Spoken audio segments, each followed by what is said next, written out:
When my wife's toxic friends convinced her to pack a bag and disappear for a week to teach me a lesson, they thought I'd come crawling back begging.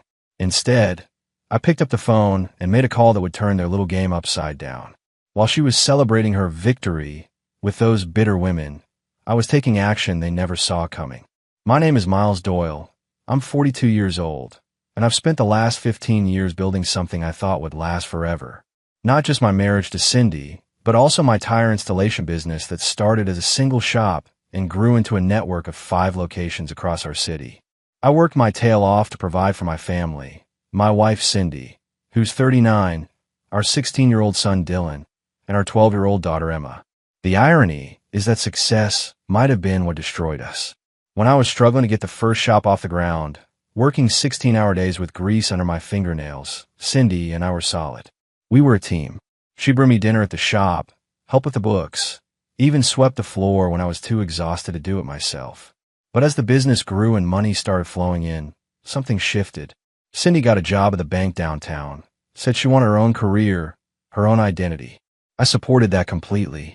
I wanted her to be happy, to have something that was hers. What I didn't expect was that she'd find herself a whole new group of friends who seemed determined to tear apart everything we'd built together. The first time I met Veronica Sterling, I knew she was bad news. She walked into our house like she owned the place, wearing clothes that probably cost more than most people's monthly mortgage payment, perfectly manicured nails, designer purse, and an attitude that screamed entitlement. She was 45, divorced twice, and seemed to take pride in both failures like they were achievements. Veronica had this way of talking to Cindy that made my skin crawl. She'd make these little comments about how Cindy was wasting her potential and how she deserved better than being tied down to a husband and kids. She'd talk about her own divorces like they were victories, bragging about how much money she got from each ex-husband. That should have been my first red flag. Any woman who celebrates destroying marriages shouldn't be welcome in a married woman's life. But Cindy ate it up like gospel truth. The change didn't happen overnight. It was gradual, like watching a slow-motion train wreck. Cindy started staying out later after work, claiming she was having girls' nights with her new friends. She started questioning everything I did, from how I ran my business to how I disciplined our kids. She'd throw around phrases that sounded exactly like things Veronica would say.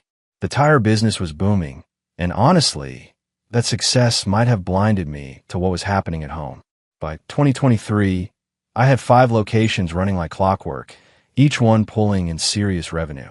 My original shop on Main Street had become the flagship, but the newer locations in the suburbs were where the real money was.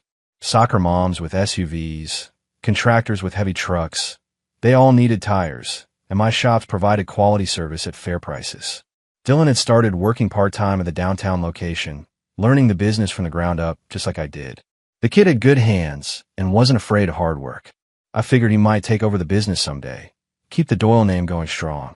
Emma was still focused on school and her soccer team, but she'd come by the shop sometimes, charming customers with that smile that reminded me so much of her mother. That's the thing that hurt the most. Cindy used to smile at me like that. Back when we were starting out, when money was tight and dreams were big, she'd look at me like I could conquer the world. Now, when she looked at me at all, it was with this cold indifference that cut deeper than any argument. The change became obvious during our family dinners. We used to talk about everything: the kids' school activities, business plans, weekend trips.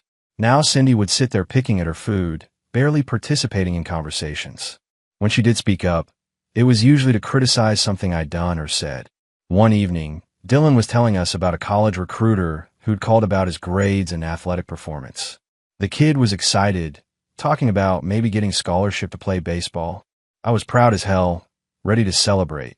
But Cindy just shrugged and said college was expensive and maybe he should consider community college instead. I stared at her in disbelief. This was our son's future we were talking about, and she was acting like his dreams didn't matter. When I pointed out that we could afford to send him wherever he wanted to go, thanks to the business I'd built, she rolled her eyes and muttered something about throwing money around. Later that night, I tried to talk to her about it. I asked Cindy what was really going on, why she seemed so unhappy all the time. She told me I wouldn't understand because I was too focused on work to notice what was happening in our family. According to her, I was neglecting my responsibilities as a husband and father. That stung because I knew it wasn't true. Everything I did was for this family. Every early morning, every late night at the shops, every business decision I made was about giving my wife and kids the best life possible.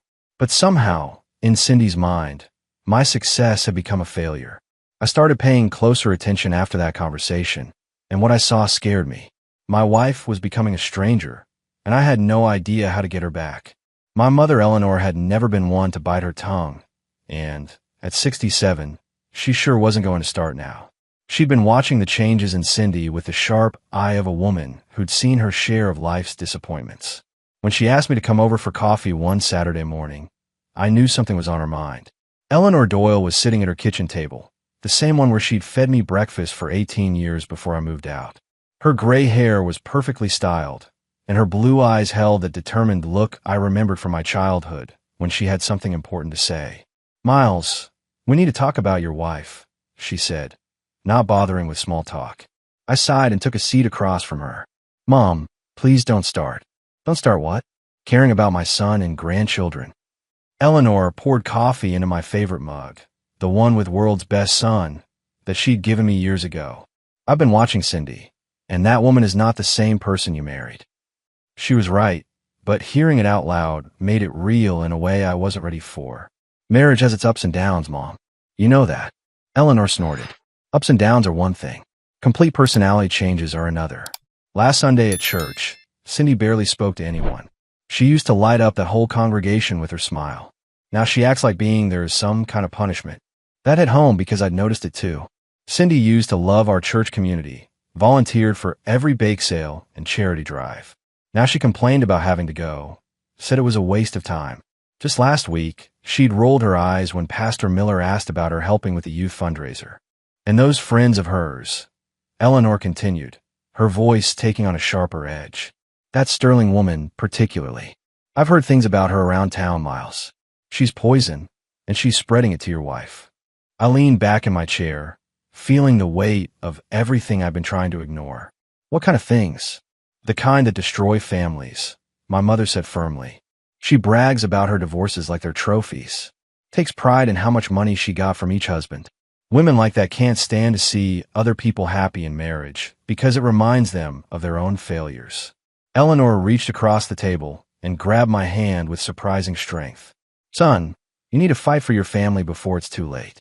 That woman is filling Cindy's head with nonsense, and if you don't put a stop to it, you're going to lose everything you've worked for." The coffee grew cold as my mother continued, telling me about conversations she'd overheard at the grocery store, warnings from other women in the community about Veronica's influence. It painted a picture I didn't want to see but couldn't ignore anymore. "Your father, God rest his soul, would have put his foot down the first time some troublemaker tried to come between us," Eleanor said. "Sometimes being a good husband means protecting your marriage from people who want to destroy it, even if one of those people is your own wife."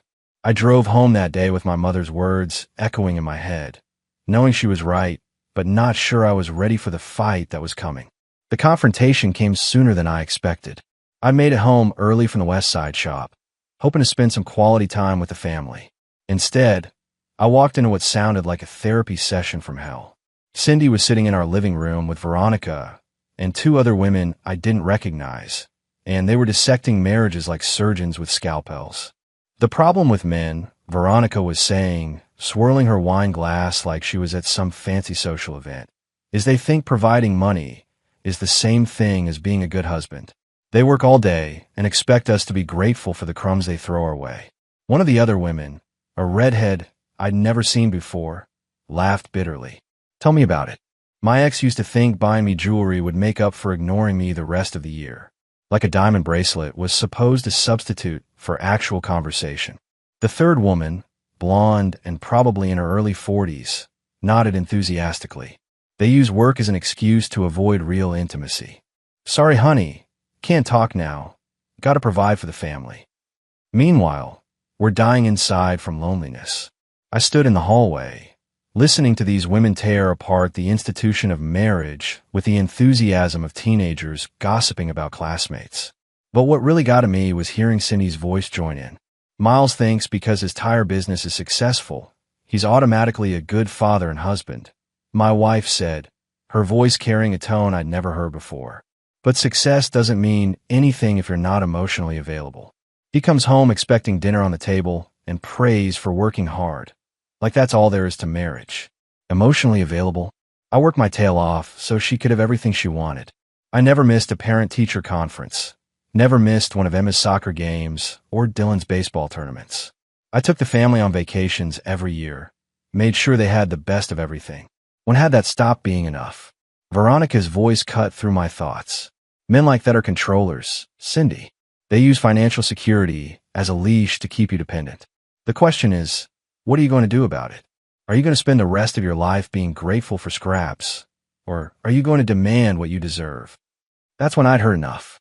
I walked into the living room, and the conversation stopped like someone had hit a mute button. For pairs of eyes turned to look at me, and I felt like I'd interrupted something I wasn't supposed to witness. Ladies, I said, keeping my voice level and polite despite the anger building in my chest. I hope you're having a nice visit. Veronica smiled that fake smile of hers, the one that never reached her eyes. Miles, we were just having some girl talk. Nothing that would interest you, I'm sure. Actually, it sounded pretty interesting from where I was standing, I replied, meeting her gaze directly. Especially the part about controllers and leashes. Care to elaborate? The tension in the room was thick enough to cut with a knife. Cindy's face flushed red, either from embarrassment or anger. I couldn't tell which. The other two women suddenly became very interested in their wine glasses. We should probably get going, the redhead said, clearly uncomfortable with the direction things were headed. Thanks for the wine, Cindy. After they left, gathering their purses with the speed of people fleeing a crime scene, Cindy turned on me like I'd committed some terrible crime. How dare you embarrass me like that in front of my friends, she hissed. Embarrass you? I stare at my wife in disbelief. I came home to find you talking about our marriage like it's some kind of prison sentence. How do you think that made me feel? The worst part about watching your marriage fall apart isn't the sleepless nights or the cold shoulders. It's seeing your kids try to navigate the wreckage while pretending everything's normal. Dylan and Emma weren't stupid. They could feel the tension in the house, see how their mother had changed, hear the arguments that stopped the moment they walked into a room. Dylan started spending more time at the tire shop, claiming he wanted to learn the business better. But I knew the real reason. Home wasn't comfortable anymore. The kid would show up after school, grab a wrench, and work on whatever project needed doing. We'd work side by side in companionable silence, both of us avoiding the elephant in the room. Dad, he said one afternoon while we were rotating tires on Mrs. Henderson's Honda, is everything okay with you and Mom? I stopped what I was doing and looked at my 16-year-old son, this young man who was already taller than me and had his mother's eyes. How do you explain to your kid that the woman who raised him was becoming someone you didn't recognize? Your mom's going through some changes, son, I said finally. Sometimes adults need time to figure things out. Dylan nodded, but I could see he wasn't buying the diplomatic answer. She's different now. She used to ask about my baseball games, help with homework. Now she barely looks up from her phone when I talk to her. That hurt because it was true.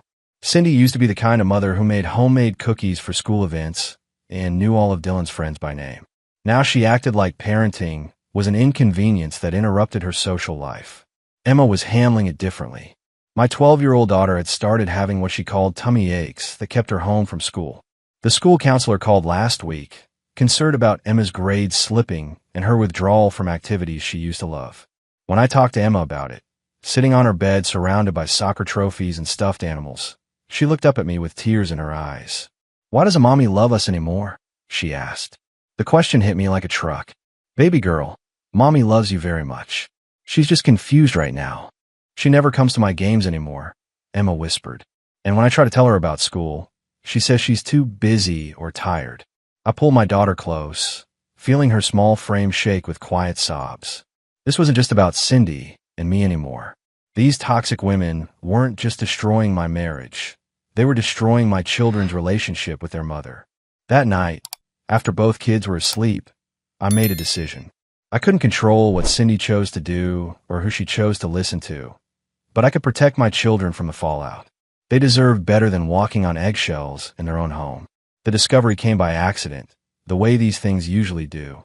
I was balancing our business accounts when I noticed some unusual activity on our joint personal checking account. Large withdrawals, transfers I didn't recognize, payments to places I'd never heard of. At first, I figured it was identity theft or some kind of banking error. Then I started digging deeper. $5,000 transferred to something called Sterling Consulting. Another $3,000 to a spa in the next county. $2,000 for what looked like a shopping spree at some boutique downtown. All of this happening over the past 6 months, all authorized by Cindy. I sat in my office at the main shop, staring at bank statements that told the story of financial betrayal. My wife had been systematically moving money out of our accounts, spending it on God knows what, without saying a word to me. Money that was supposed to be for the kids' college funds, for our retirement, for emergencies. The Sterling Consulting payment was what really got my blood boiling. I made some calls and found out it wasn't a consulting business at all. It was Veronica's personal account. Cindy had been paying this woman, literally paying her to destroy our marriage. When I confronted Cindy that evening, she didn't even try to deny it. "So what if I spent some money?" she said, crossing her arms defiantly. "Half of everything you make is mine anyway. I shouldn't have to ask permission to spend my own money." "Your own money?" I stared at her in disbelief. That money was for Emma's braces, for Dylan's college applications. "We had plans for that money." "Plans you made," Cindy shot back. "You always decide everything, Miles. Where we live, how we spend money, what the kids should do." "Well, maybe I'm tired of living according to your plans." "Those plans included taking care of our family," I said, trying to keep my voice level. "What exactly did you pay Veronica Sterling $5,000 for?" Cindy's face went pale. She hadn't expected me to trace that particular transaction. "That's none of your business." "It's absolutely my business when it's our money." I pulled out the bank statements and spread them on the kitchen table. "Look at this, Cindy. Look what you've done. You spent almost $15,000 in 6 months on what? Spa treatments? Designer clothes? Paying some bitter divorcee to tell you how terrible your husband is." For a moment, I saw something like shame flicker across her face. But then her expression hardened again, and I knew Veronica's poison had sunk too deep. "I deserve those things," she said. "I've sacrificed 20 years of my life for this family. If I want to spend some money on myself for once, that's my right." That's when I knew our marriage was beyond saving. The woman I'd married would never have stolen money from her children's future to fund her midlife crisis. I should have known something was brewing when Cindy started packing a bag on that Tuesday morning. She was moving around the bedroom with the kind of determined energy I hadn't seen from her in months, folding clothes like she was preparing for battle rather than a simple trip. "Where are you going?" I asked, watching her stuff toiletries into a small travel case. Cindy didn't look up from her packing. "I'm going to stay with Veronica for a while. We both need some time to think about what we really want from this marriage. We both need time."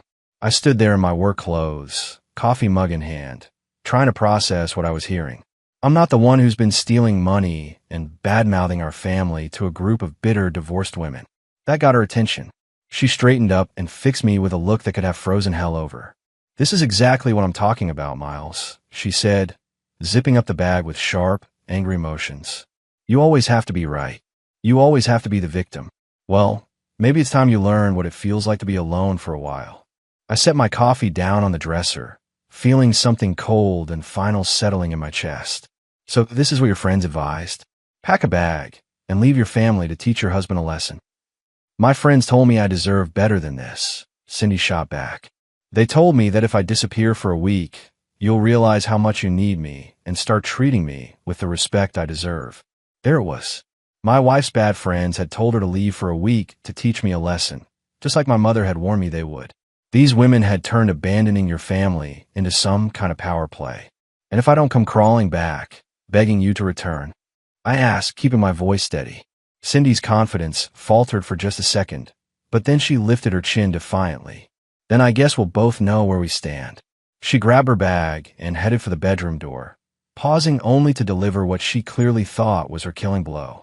"Dylan and Emma are going to stay with your mother while I'm gone," she said. "I've already arranged it. That way you can focus on thinking about what you've done wrong without any distractions." I watched my wife walk out of her bedroom, heard her footsteps on the stairs, listened to the front door slam behind her. Then I sat down on the edge of the bed we'd shared for 15 years and tried to figure out how everything had gone so wrong. But as I sat there, something interesting happened. Instead of the panic or desperation Cindy and her friends probably expected, I felt something else entirely. Relief. For For the first time in months, the house was quiet. The tension was gone. The constant walking on eggshells was over. Maybe this week apart would teach someone a lesson, all right. Just not the lesson Cindy was expecting. After Cindy left, I called my mother to let her know the kids would be coming to stay with her. Eleanor's voice was grim, but unsurprised when I explained the situation. I told you this was coming, son, she said. That woman thinks she can manipulate you like she's been manipulating everyone else. What are you going to do about it? I looked around the house that suddenly felt different without Cindy's presence. Cleaner somehow. Less toxic.